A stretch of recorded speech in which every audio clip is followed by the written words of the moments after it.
Hello, today I want to share something about the doctrine of God because there are so many preachers across the globe. Here in Pakistan, they normally preaches their sermons without knowing or understanding the depth of the doctrine of God, and sometimes we preach about God, about the Word of God that is not comply to the doctrine of the God.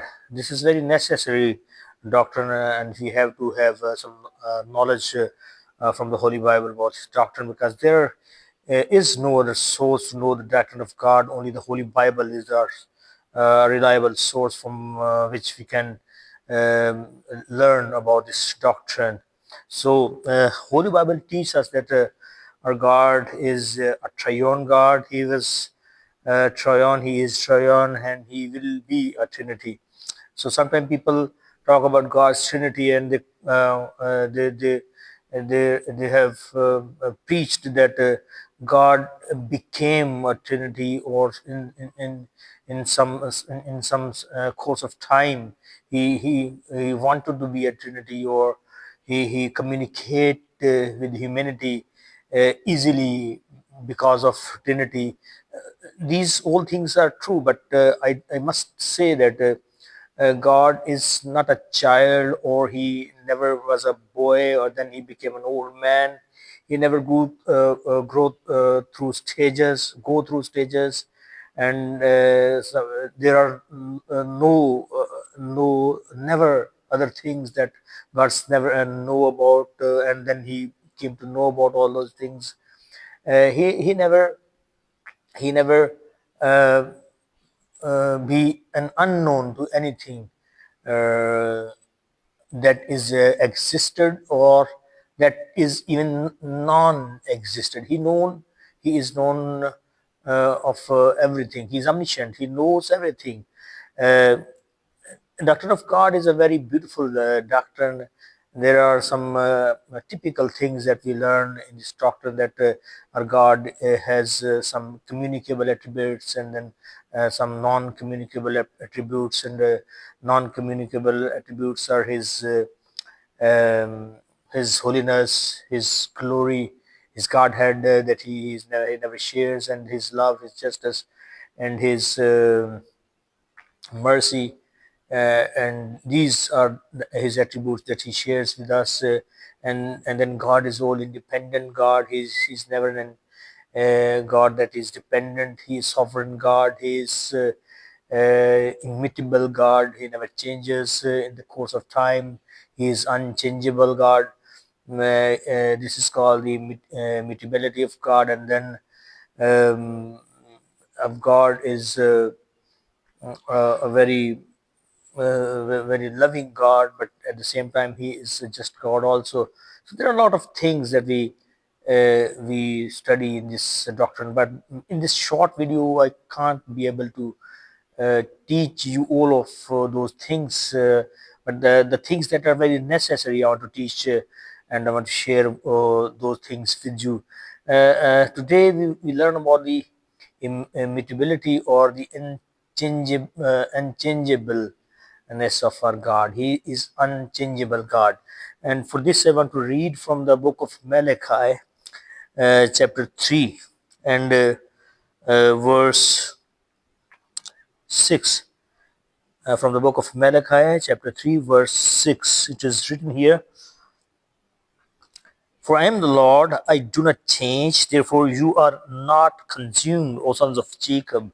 And then in Hebrew, chapter 13 and verse 8, St. Paul's epistle to the church of Hebrews, chapter 13 and verse 8. Here we also read about um the God's uh, un he is unchangeable, and he is never changing God. He was, and he is, and he is still, and he will be the same God as he was. Uh, Here we read Hebrews chapter 13, verse 8. Jesus Christ is the same yesterday, today, and forever. He is a same God.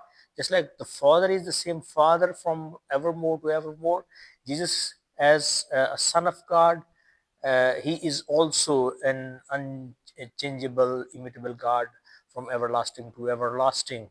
What I want to teach is this: that sometimes, just like in Lent season, people teaches about the fasting in the book of Jonah, prophet Jonah, and there in the chapter third, they read about this, that when the people at Nineveh, after their fasting and their praying and their repentative attitude, God changes His attitude toward them, and instead of punishing them or burning them with the holy fire and judging them, God bestow His mercy upon them. So he changes his attitude toward them. And this is, I think, that an ignorant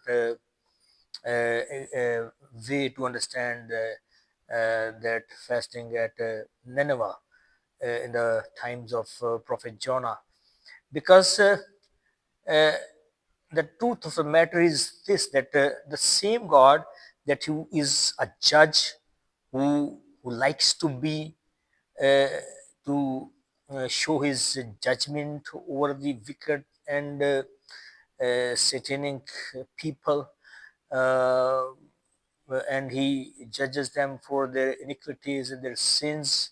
But at the same time, he is a God of mercy and pity and love.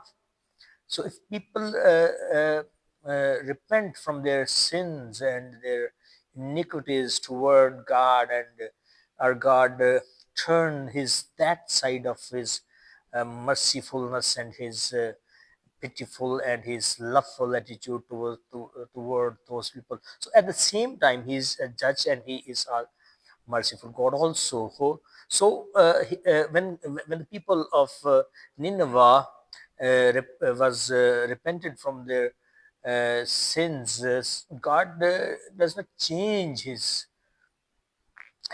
attitude or something in his Godhead. Rather, he showed the people of Nineveh his other side, that he is a loveful God also. So these are the things we have to study well before preaching to the congregations. I want to teach you something about the doctrine of God, and that is this: that our God is limitless God. He's free from time and space. You never limit him. Even the observable universe is not his home. He is beyond that. He is God who is uh, from the beginning, rather before the beginning, and he is the end, rather he is even beyond the end. He is the first and he is the last. He is the Alpha and Omega. This is about Jesus Christ. So uh, our God is free from time and space. So whether God lives in history and in past, in present, and in future tenses, this is for us humans. God creates the time because he creates a sun, and then he revolves the earth around the sun in 365 days. So this was called to be a year, and then he rotates the moon around the earth, and this is rather in 30 days or in 31 days, and this is called our month. And the earth is also spinning, and the earth, she spins itself in 24 hours. So this is called the day and night. So these are the calculation of the time, and the time is created by God. This is my faith that time is creation. Time was created by God. So that's why we call the end of time the eschatology. The time will end, but God will stay, and He will stay, and He is forevermore an everlasting God. So He is free from time and space. So He is living in past, present, and the future for us. He is not bound to those tenses or those time and space things. God stays always in present, even the thousands of years ago in the past and thousands of years come into our future. God is seeing all of these years and all of those times in His very present tense. He is a present God. He is timeless and He is free from space and He is limitless God. We never limit God. So that's why I want to teach you that we never comprehend our God fully. He is an uncomprehensible God. Rather, he gives us his revelation into the Holy Bible that we should know something about him from the Holy Scriptures. This is our only source. That's why I call the Holy Bible is the only source from which we can learn about this holy doctrine about God.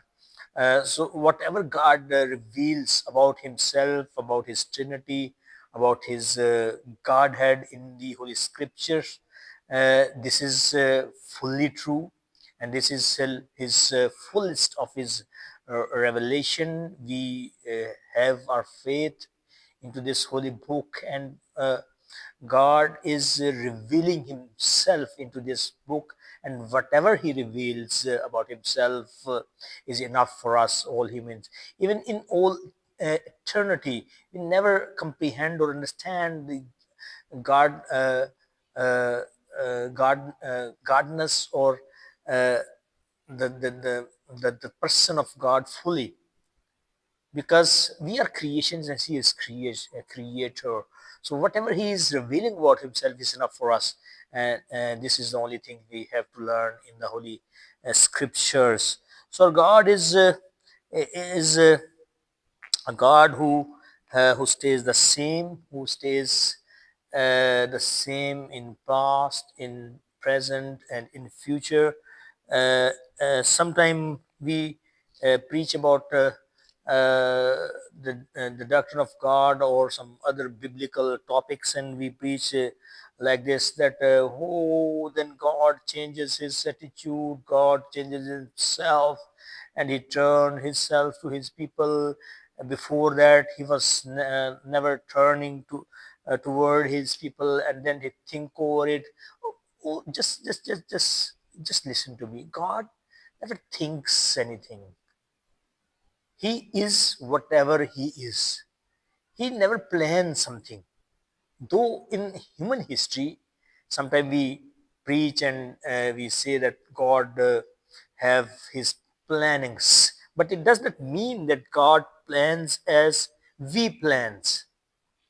His plans are his very essential personality, and he is whatever he is. And when he talks or he utter his words, he is what he is saying. He is not uh, what he is not saying about himself, or he's not a worrisome God that he's worried about something this or that, that people are dying and this that. Sometimes we coincide our human emotions with God's emotions, and we preach about those things in Holy Scriptures also. Or God was very sad about the attitude of Israelites because they were very uh, very very ugly people who never understand the mercy of God. They never stayed under His commandments, and they were disobedient. So God became sad and He cried over those people, and then He turned to some other nations and choose people from other nations and this and that. These all are human emotions, but these emotions are God's emotions. And when you preach about God's emotion in the Holy Bible, uh, don't preach in a sense that God is just like man. You have to have an understanding about the doctrine of God, that whenever he is sad or he's crying, just like Jesus was crying over Jerusalem when he was going there. with a very crowdy throng of people before the Easter Sunday. And then there are some other gestures where we know God is also behaving just like we behave. So I want to teach all of those things in this series of teachings. I hope you will understand my point. Our first point of a doctrine of God was that He is immutable God, He is unchangeable, He is forever, He is, and He is, and He will remain whatever He is. The second point will be our God's power, His might, and His glory.